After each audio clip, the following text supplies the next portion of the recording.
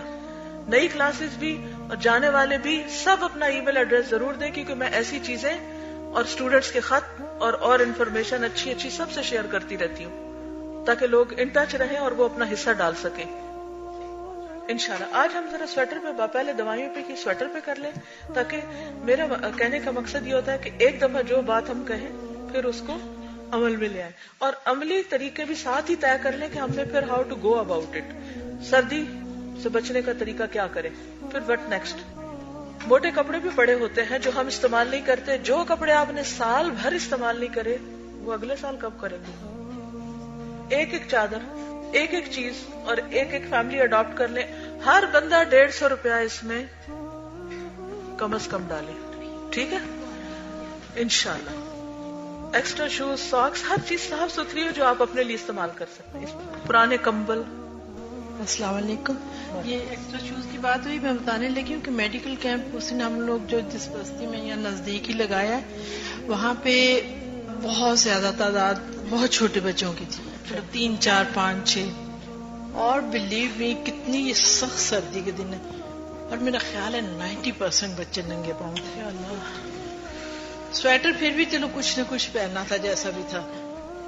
ماؤں نے بھی کچھ, چاہے ربڑ کی چپل تھی یا کچھ تھی, اور لیکن بچے اب اتنی شدید سردی میں یہ نہیں کہوں گی کہ بچے ننگے پاؤں مطلب پھرنے کا شوق ہے یا کیا ہے, لیکن مطلب سردی میں کسی کا شوق اس طرح کا نہیں ہوتا. تو اس دن بلکہ پھر میٹنگ میں نے یہ کہا تھا کہ کچھ ہم ہر سائز کے چھوٹے چھوٹے شوز, چاہے وہ پرانے ہیں, گھروں سے لے جائیں, کیونکہ یہ ایک بہت وہاں کی اس وقت جو ارجنٹ تھی. ٹھیک ہے, تو ہم اس طرح کرتے ہیں, کل آپ لوگ لے کر آئیں گے, پرسوں پہ نہیں, پرسوں سارٹنگ کر کے رکھیں گے, سنڈے کو کیمپ لگنا نا پھر, تو اتنا دیر ہمارے پاس ٹائم ہے کہ ہم پریپریشن کر لیں, اور انشاءاللہ پھر جب یہ کیمپ لگائیں تو وہاں پر بھی لے جا سکتے ہیں. اور یہ جو میڈیسن کا بھی کہا ہے نا آپ نے کہ گھروں سے خالی جیسے کھانسی کے سرپ ہیں یا اس طرح کے یہ لے آئیں, کیونکہ کیمپ میں ضروری نہیں کہ ہم نے بڑی بڑی بوٹلز جو فل پیکنگ ہوتی ہے وہی دینی ہوتی ہے. یہ بلکہ بہت اچھی بات ہے کہ اگر خاص طور پہ کھانسی کے سرپ یا آپ کے گھروں میں جیسے بچے ہیں تو جو اینٹی بایوٹکس ہوتی ہیں نا بچوں کو جو گھول کے دیتے ہیں پاؤڈر کا سرپ بنا کے, ٹھیک ہے, وہ یوزلی لوگ آدھی جیسے ہوتی ہے نا بوٹل تو اس کے بعد اس کو یوز نہیں کرتے. تو ود ان 15-20 days اگر کسی کے گھر میں بنی ہوئی ہے, بچے ہیں یہ خود بھی مطلب بڑے بھی کئی دفعہ لیتے ہیں, آپ لوگ وہ بھی لے آئیں اچھی طرح اس کو مطلب اسکرو اپ کر کے نا, گرے نہیں باہر.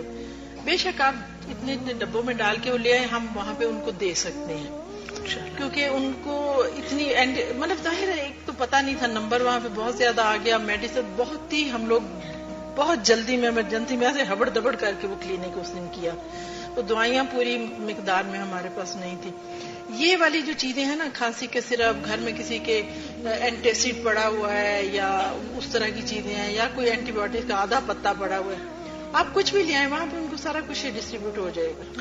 میں یہ چاہوں گی کہ نور القرآن والوں کی جیسے 1 بجے چھٹی ہوتی ہے نا, اگر کچھ دن 1 گھنٹہ بعد میں جو لوگ رک سکتے ہوں تھوڑا ٹائم دے کے ڈاکٹر ناظری کے ساتھ کوآرڈینیٹ کر کے جو بھی ٹیم ادھر ہو, تو دوائیوں کی سارٹنگ, کن ڈبوں میں ڈالنی ہے, کیا کرنا ہے, یہ چیزیں اگر ساتھ ہو جائیں تو ٹیبلٹس بھی ہو سکتی, پین کلرز, ٹیبلٹس. یہ بھی اچھا آئیڈیا ہے کہ باٹا والوں سے انہوں نے کانٹیکٹ کیا اور ڈسکاؤنٹ ملا, جب ہم کو 150 روپے مل جائیں گے تو ہم بھی کسی سے, جیکٹ والوں سے بھی, باٹا والوں سے بھی کانٹیکٹ کر کے ڈسکاؤنٹ لے کے پھر ایسی چیزیں جو ہیں وہ انشاءاللہ آگے. اور کوئی کچھ کہنا چاہے؟ ہاں جی, آپ اپنے گھر والوں کو, رشتہ داروں کو, اوروں کو بھی بتا سکتے ہیں, لیکن ایک بات یاد رکھیے, ہم کو والنٹیئرز بھی چاہیے. آپ اپنی تو جوتی لا کے رکھ دیں ہمارے پاس, ہاں, تو اس کو آگے پیک کون کرے اور آگے پہنچائے کون؟ تو ہمیں میل فیمیل بوتھ والنٹیئرز چاہیے, اور ان کے نام لکھ کر کیا کر سکتے ہیں وہ لسٹ بیچ میں ڈال دیں سجیشن باکس کے, اور ہر انچارج کلاس کی اپنے اپنے کلاس میں سے جو ہے اس کو پراپر ایک پیپر کے اوپر آرگنائز کر کے آگے دے.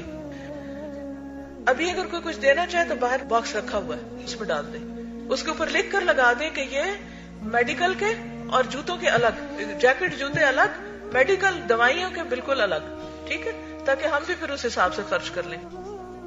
جزاکم اللہ خیر، اللہ آپ کو بھلا کرے. حدیث کو اس کو اللہ بہت جزا دے. انہوں نے والنٹیئر کیا کہ ہمارا کورس سیٹرڈے کو ختم ہو رہا ہے تو ہم آ کے پیکنگ، مجھے پتا ہے کینیڈا میں ہم نے کنٹینر پیک کیے تھے. بلیو می دن رات پیکنگ ہوتی تھی اور والنٹیئرز آ جاتے تھے، لڑکے بھی آتے تھے، لڑکیاں بھی، الگ الگ پیکنگ ہو رہی تھی. اور کیونکہ اس میں یہ سارا کچھ دیکھنا ہوتا ہے کہ کس سائز کے ہیں، کس کے لیے کیا، کہاں کیا جائے گا، وسیع پیمانے پہ پھر کام ہوتا ہے. یہ سب لانے والے میں سے ہیں تو پھر آگے ان کو سنبھالنے والے بھی ہونے چاہیے. اوکے، چونکہ ٹائم ہو گیا ہے، ٹائم زیادہ نہیں لوں گی. اب باتیں کم اور کام زیادہ کرنا ہے ہم کو. دوائیاں جا کے چھانٹنی، کپڑے چھانٹنے ہیں، نکالنے ہیں، صاف ستھرے کرنے ہیں، پیک کرنے ہیں، اچھے اچھے کر کے لانے ہیں. جیسے دیں گے ویسے ہی کل قیامت کے دن ملے گا. جزاکم اللہ خیرن. السلام علیکم ورحمۃ اللہ وبرکاتہ. سبحانک اللہم وبحمدک، نشہد ان لا الہ الا انت، نستغفرک ونتوب الیک. سبيل الدموع سبيل